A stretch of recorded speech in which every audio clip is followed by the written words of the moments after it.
Hey guys, welcome to the Homestead. Today we're going to talk about our sawmill, why we chose the sawmill we did, and people ask us a lot of questions, because they're looking maybe for a sawmill, and there's a lot of different options out there for cutting your own logs, cutting your own lumber, and I just thought it'd be a good video to do and just give my point of view on why we chose the sawmill we did.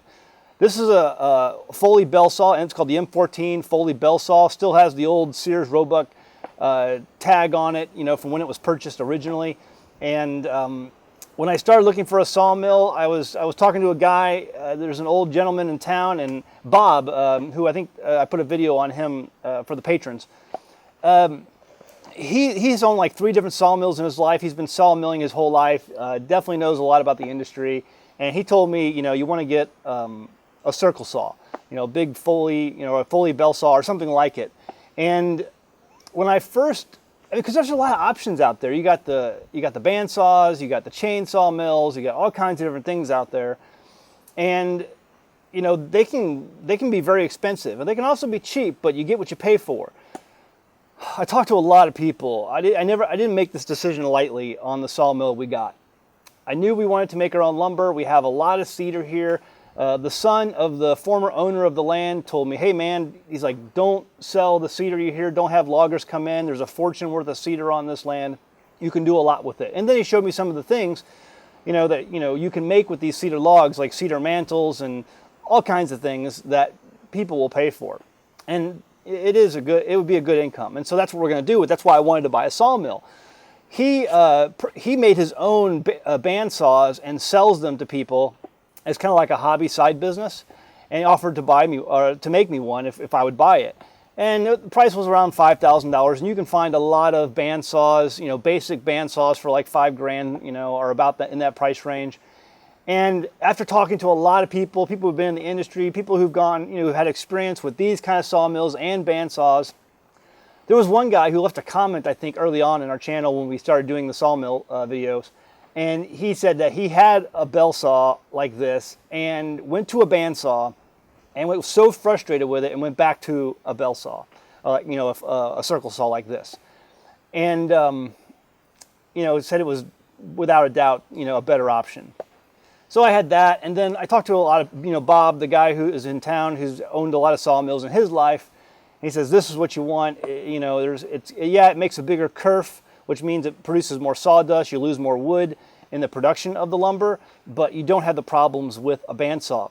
The guy we purchased this from totally agrees, at least as far as I know. When he explained it to me, he was using this for a while, and then he bought a bandsaw, and he spent like, I think $25,000 or something like that on the sawmill.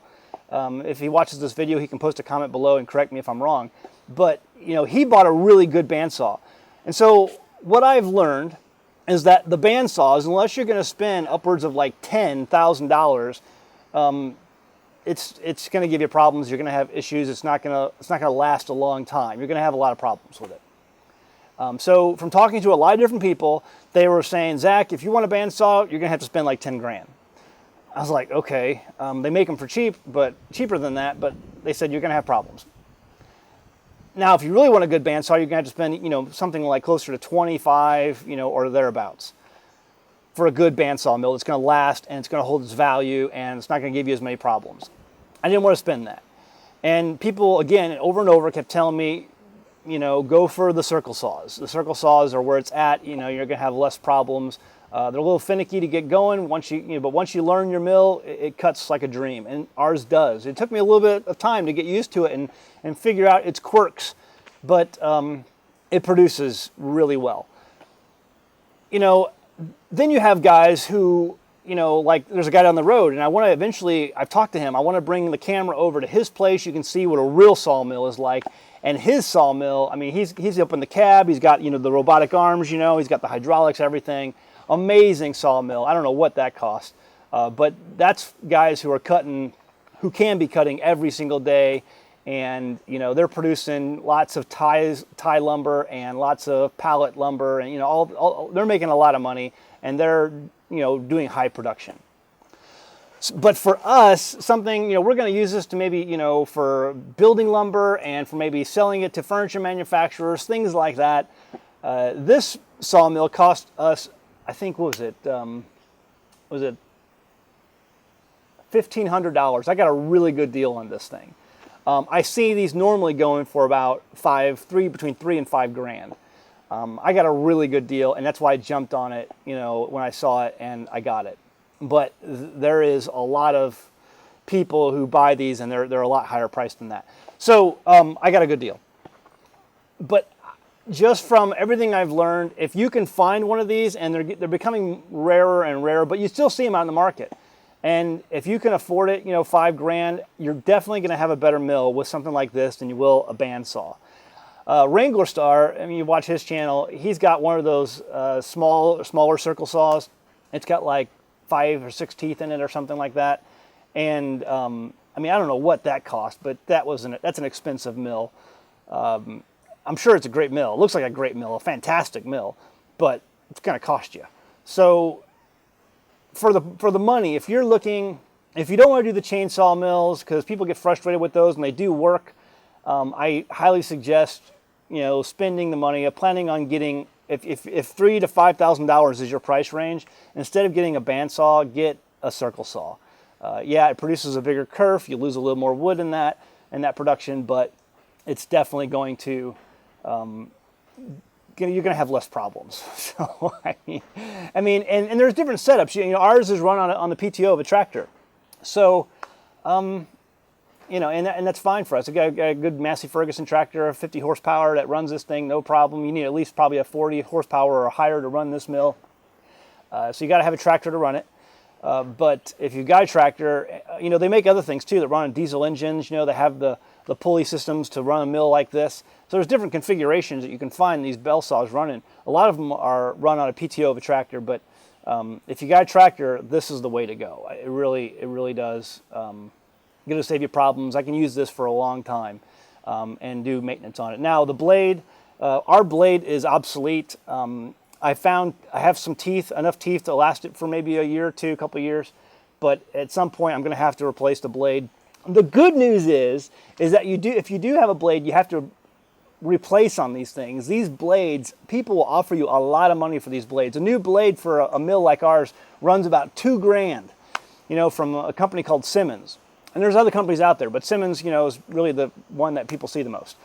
And about $2,000, but, you know, you can sell this. I've seen people buy these for, you know, about $1,500 to $1,000. So selling the old blade, people will buy it just for art projects. People will buy it all kind of, you know, for display purposes only. They'll pay you $1,500 just for the blade. I've seen it out there. So they have, even though they won't be used on a mill anymore, they have very high resale value for people who want these for various reasons.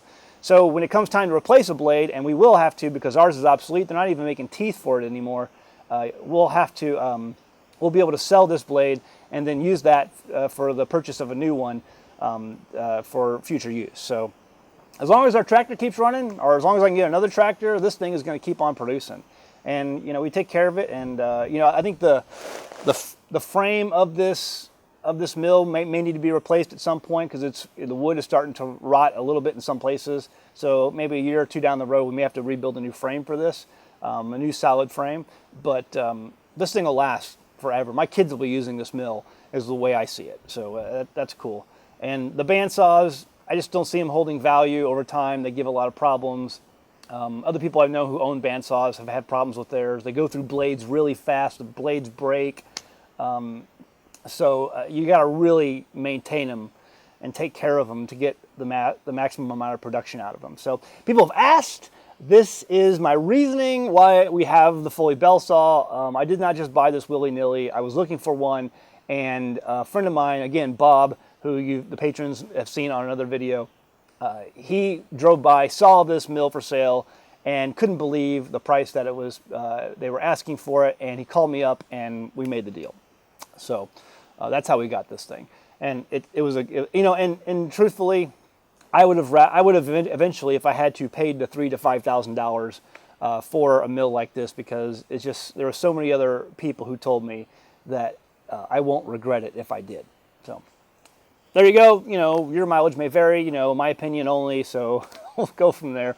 But I got the deck loaded, completely loaded. It's ready to go. I got a bunch of cedar logs, so let's do some cutting.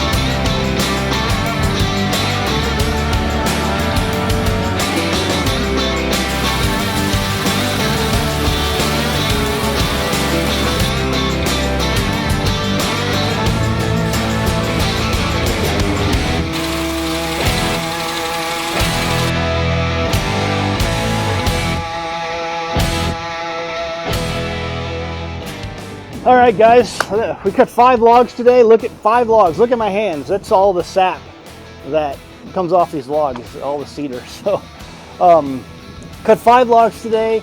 I got 2 left. The one on the carriage right now is too big. It's got some knots on it, so I'm going to need to go ahead and do some trimming. Go get my chainsaw and do some trimming on that so that it passes through the carriage a little bit more smoothly.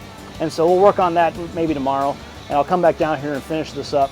But we got a lot of lumber, a lot of 1x6s for Tim's project that he's working on, and some 2x6s, some 3x6s. We cut 3 4x4s, and got two 4x4s out of 1 log. So that was really cool. And all of that lumber is now in the solar kiln, and it's going to dry, and you know, maybe for a few weeks, and then we'll use it for projects we want to do. I really am looking forward to building some of these fireplace mantles, the cedar fireplace mantles, because they're so beautiful when you get them planed down and, you know, treated, and you put the color, you know, protectant on. It just, they're beautiful pieces of wood for cedar fireplace mantles. So there's a lot of income possibilities with having a sawmill like this, because I mean, you're saving money by making your own lumber. You're making products that people will buy from you, to, you know, people like furniture manufacturers, things like that. So there's a real benefit in having this. So we're really glad we do. Anyway, that's my opinion on, you know, what you should get. You know, a Foley Belsaw. I really enjoy this. I wouldn't have it any other way. You know, hey, your mileage may vary. You may find something that works great for you. And if you have something that works great for you, whether it's a chainsaw mill, a bandsaw, it's something like what we have here, leave a comment below. Let me know what you got, and you know, let me know what you'd like to have one day. You know, maybe you've done some other research and you have your opinions on what you want, but I think we're happy with what we got. So other than that, check out this list of amazing people. These are patrons. They make all of our videos possible. We couldn't do what we do here without them. For more information, you can go to patreon.com/AnAmericanHomestead to see all the benefits and read all about it. Other than that, check us out on STEEMIT. We're on STEEMIT, folks. You can see us there.